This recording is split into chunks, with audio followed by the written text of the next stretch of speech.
So hello everyone, मेरा नाम है अफ़ान अली और मैं बेसिकली आज आपको क्लाउड सिखाने वाला हूँ, जो कि अमेज़ॉन AWS क्लाउड का EC2 इंस्टेंस है। वो बेसिकली पॉइंट आउट करूँगा मैं आपको सिखाने के लिए। यहाँ पर मैं अपने AWS डैशबोर्ड पे लॉगिन कर चुका हूँ। बेसिकली बस EC2 इंस्टेंस सर्च करना है। तो यहाँ पर आप जैसे देख सकते हैं, नीचे लिखा हुआ था वर्चुअल सर्वर्स इन क्लाउड। तो बेसिकली एक EC2 इंस्टेंस होता ये है कि वो एक नॉर्मल सा आप समझ लो वर्चुअल मशीन है, जो कि हमेशा 24/7 ऑन रहता है। उसे आप एक सर्वर की तरह यूज़ कर सकते हो, जैसे वेबसाइट होस्ट करने के लिए सर्वर हो गया, या किसी गेम्स के लिए माइनक्राफ्ट का सर्वर हो गया, और भी बेसिकली कई सारे यूज़ हैं इसके।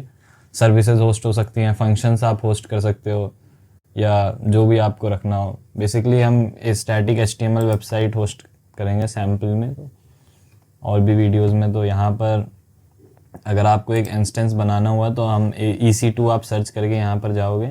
EC2 इंस्टेंस में यहाँ लॉन्च इंस्टेंस है, ये नॉर्मल सा बटन। ये एक वर्चुअल सर्वर, मैंने आपको बताया वर्चुअल सर्वर एक क्लाउड में, जैसे आप बेसिकली बस इतना समझ लो, एक ऐसा पब्लिक वर्चुअल सर्वर जो कि 24/7 हमेशा ऑन रहता है AWS सर्विस का। लॉन्च इंस्टेंस दबा के आप एक अपना नया इंस्टेंस खोल सकते हो बेसिकली। तो यहाँ पर हम इसका नाम दे देंगे YT टेस्ट।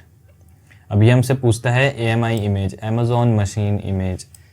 ये क्या होती है कि आप एक ISO इमेज समझ लीजिए, आप जो आप सिस्टम इंस्टेंस अभी बनाने वाले हो उसमें कौन से OS ऑपरेटिंग सिस्टम इमेज आप चूज़ करना चाहोगे। तो यहाँ पर कई सारे इमेजेस हैं, सारे ऑलमोस्ट लिनक्स हैं, एक ही विंडोज़ है, और मैक OS काफ़ी महंगा पड़ता है, कॉस्टली आवर के हिसाब से। उबुंटू विंडोज़ भी थोड़ा सा है, लेकिन बेस्ट है कि उबुंटू यूज़ कर लो आप, क्योंकि वो डेबियन पर है, डेबियन का बड़ा सपोर्ट है, और अमेज़ॉन लिनक्स तो फेडोरा पर है।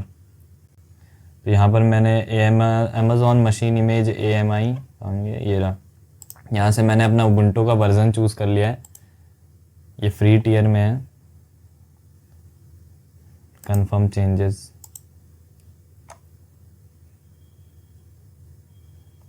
और यहाँ पर ये मेरे से आर्किटेक्चर पूछता है, जो कि मैं 64 बिट x86 ही रखूँगा। आर्म डिवाइसेस के लिए आप आर्म चाहिए आपको, तो आप आर्म वाला आर्किटेक्चर यूज़ कर सकते हो।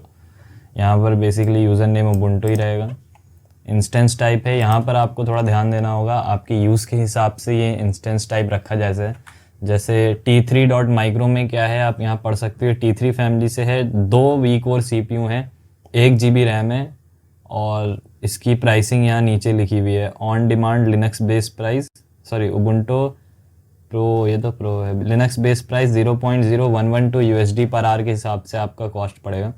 T3 स्मॉल में सेम 2 V-Core CPU है, लेकिन इसमें 2 GB मेमोरी है 1 GB की जगह। यहाँ पर है CS-C7i फ्लेक्स लार्ज, इसमें सबसे हाईएस्ट आपको फ्री टियर में ये मिलेगा, जिसमें 2 V-Core CPU होगा, 4 GB रैम होगा। इसकी प्राइसिंग यहाँ लिखी हुई है। एक और ये है, हाँ, M7i फ्लेक्स लार्ज। इसमें क्या है कि आपको 2 V-Core CPU फिर से मिलेगा, लेकिन 8 GB रैम मिलेगी, और ये बाकी सारे आपके फ्री प्लान के अंदर नहीं होंगे, ये बाहर के होंगे। जैसे और भी कई सारे C5a लार्ज है, इसमें 2 V-Core CPU 4 GB मेमोरी। ये C5a 24x लार्ज, इसमें 192 GB मेमोरी है, 96 कोर का CPU है।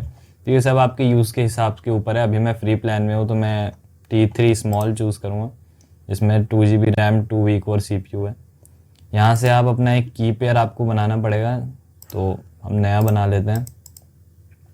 ये बेसिकली क्या होता है कि जब आप अपने सिस्टम में SSH करोगे, तो ऑथेंटिकेशन का एक की होता है, जिससे आप SSH की समझ लो नॉर्मल लॉक के लिए की है, जिससे आप सिस्टम में लॉगिन कर सकते हो। अगर ये की पेयर का ये फ़ायदा होता है कि अगर पब्लिकली भी आपका AWS इंस्टेंस SSH करके एक्सेस किया जाए, या लीक हो जाए कोई भी इंफॉर्मेशन जिससे इंस्टेंस एक्सेस हो सके, तो यहाँ पर ये एक सिक्योरिटी का बहुत बढ़िया वे है। ये प्रोटेक्ट करता है, जब तक उस अनऑथराइज्ड एक्सेस अटैकर के पास आपका की पेयर नहीं होगा, तब तक वो लॉगिन नहीं कर सकता। यहाँ पर मैं की पेयर भी YT टेस्ट ही रख देता हूँ। और ये OpenSSH के लिए .pem फाइल है, मैं पुट्टी से लॉगिन करूँगा PUTTY से, तो मैं .ppk फाइल ले लेता हूँ। ये ऑटोमेटिकली आपके सिस्टम में डाउनलोड करना शुरू कर देगी। ये डाउनलोड हो गया। यहाँ पर आप सिक्योरिटी ग्रुप बना सकते हो फायरवॉल का, ये मैं इसमें छूँगा नहीं क्योंकि मेरा ऑलरेडी है। यहाँ पर लॉन्च विजार्ड में आपको दिख जाएगा कि ये SSH ट्रैफिक है। जब आप SSH करोगे तो कहाँ से अलाउ करना चाहते हो इंस्टेंस, कहाँ से SSH कनेक्शन रिसीव कर सकता है। तो 0.0.0 का मतलब है कोई भी कहीं से भी ये SSH इंस्टेंस एक्सेस कर सकता है, SSH कर सकता है। मैं ये नहीं चाहूँगा सिर्फ मैं ही अपनी IP से एक्सेस कर सकूँ। और ये स्टोरेज है, आप यहाँ से स्टोरेज बढ़ा सकते हो, कम कर सकते हो। अभी के लिए मैं 80 GB रखूँगा। यहाँ पर कोई फाइल सिस्टम हम कुछ छेड़ेंगे नहीं। यहाँ पर आपको राइट में अपना पूरा समरी मिल जाएगा, कितने इंस्टेंस बना रहे हैं तो 1 है। सॉफ्टवेयर इमेज हमारा उबुंटू है 26.04। वर्चुअल सर्वर टाइप हमारा T3.small है, वही 2 v core CPU 2 GB RAM. Firewall में न्यू सिक्योरिटी ग्रुप रहेगा, स्टोरेज 8 GB बस। अब हम कर देंगे लॉन्च इंस्टेंस। यहाँ पर ये इंस्टेंस बनने लगेगा 80% और ये हो गया। जब हम यहाँ पर क्लिक करेंगे तो ये हमारे EC2 के मैनेजमेंट कंसोल में ले जाएगा, जहाँ पर हमें सारे अपने इंस्टेंस मिल जाएंगे। तो यहाँ पर है इंस्टेंस ID, ये रही, ये चल रहा है अभी इंस्टेंस स्टेट रनिंग, मतलब हमारा इंस्टेंस रेडी हो चुका है, अब वो चलने को भी तैयार है। इससे पहले हम एक इलास्टिक IP बनाएंगे जो कि बेसिकली एक पब्लिक IP होती है, एक स्टैटिक पब्लिक IP। यहाँ से आप सर्च करके इलास्टिक IPs बना सकते हो। इलास्टिक, ये रहा नीचे ही पर ही, इलास्टिक IP, एक एलोकेट इलास्टिक IP। और यहाँ से हम एक इलास्टिक IP कर सकते हैं एलोकेट इसको। अब क्या हुआ है कि हमने एक इलास्टिक IP बना लिया है, लेकिन ये अभी हमारे इंस्टेंस को एलोकेटेड नहीं है, मतलब इसका चार्ज कटेगा अभी। अमेज़ॉन का ये कहना है कि अगर आप एक इलास्टिक IP बनाते हो तो अगर आप उसे यूज़ नहीं कर रहे तो उसका बहुत ज़्यादा हाई चार्ज कटता है। अगर आप यूज़ कर रहे हो तो ठीक है, वरना अगर नहीं करना तो आप यहाँ से रिलीज़ कर सकते हो इलास्टिक IP एड्रेस, वरना आपका कॉस्ट कटता रहेगा। तो मैंने अभी एसोसिएट कर दे रहा हूँ, मेरा जो वर्चुअल मशीन था, मतलब इंस्टेंस था, ये रहा YT टेस्ट वाला इंस्टेंस था, और इससे ज़्यादा और कुछ मैं नहीं करूँगा। और एसोसिएट अब डिफ़ॉल्ट है, अब मेरा चार्ज नहीं कटेगा। अमेज़ॉन का वही है कि अगर आपने एक इलास्टिक IP जनरेट की है और उसे एसोसिएट कर दिया है तो अब चार्ज नहीं कटेगा। अगर नहीं किया होता तो वो फिर आवरली चार्ज काफ़ी ज़्यादा कटता है उसका। अब मैं इंस्टेंस पे जाऊँगा और यहाँ से अपना इंस्टेंस चूज़ कर लूँगा YT टेस्ट, ये रहा। यहाँ से इसका पब्लिक V4 एड्रेस मेरे को मिल गया। अब मैं इससे अपने मशीन में SSH कर सकता हूँ। जैसे यहाँ पर मेरे पास PUTTY क्लाइंट है, यहाँ पर मैंने अपना IP एड्रेस पेस्ट किया। उससे पहले मुझे SSH में जाके इसकी की को इनपुट करना पड़ेगा कि मैं कहाँ से ऑथ करूँ। हेयर क्रेडेंशियल्स, ऑथ के अंदर क्रेडेंशियल्स। अब ये पूछता है प्राइवेट की फाइल फॉर ऑथेंटिकेशन। ये वही की फाइल डालनी है जो हमने अभी डाउनलोड की थी, जिसका नाम था yttest.ppk। इसको ओपन कर देंगे और फिर हम जाएंगे अपने सेशन में और यहाँ से ओपन। अब ये हमसे एक्सेप्ट। अब ये पूछ रहा है लॉगिन एज, हमें पता था वो लॉगिन उबुंटू का होता है। ये लॉगिन हो गया। अब हम सिस्टम के अंदर हैं। अब अगर मैं लिखूँ LS या PWD प्रेजेंट वर्किंग डायरेक्टरी तो ये मुझे दिखा दे, ये मेरे मशीन के अंदर चल रहा है अभी SSH सेशन। अब इसके अंदर मैं चीज़ें होस्ट कर सकता हूँ, स्टैटिक वेबसाइट होस्ट करूँ। जैसे अगर रिएक्ट की साइट है तो मैं npm rundev करूँगा तो वो मेरे पोर्ट 8080 पर आ जाएगा, इसमें लोकली रन हो जाएगा। लेकिन जब आप पब्लिक एड्रेस से विजिट करोगे तो ऑफ कोर्स वो वेबसाइट खुल जाएगी। इसके लिए भी मैं एक वीडियो बनाऊंगा, अगली वीडियो इसी के ऊपर होगी, how to host websites over EC2। तो इतना था कि यहाँ पर कैसे आप इंस्टेंस को क्रिएट करते हो, इसमें SSH करते हो और फिर इसे चलाते हो, मतलब अपने सिस्टम को यूज़ कर सकते हो। इसमें मैं आपको नियो फेच करके दिखाता हूँ, नहीं है, sudo apt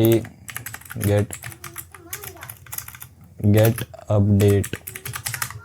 तो बेसिकली ये मेरा उबुंटू सिस्टम अपडेट हो जाएगा।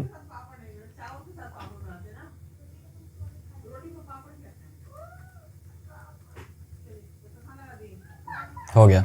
अब मैं यहाँ से कर सकता हूँ sudo apt इंस्टॉल, या जो सभी पैकेज करना है आपको वो आप कर सकते हो। मैं यहाँ पर अभी नियो फेच करूँगा।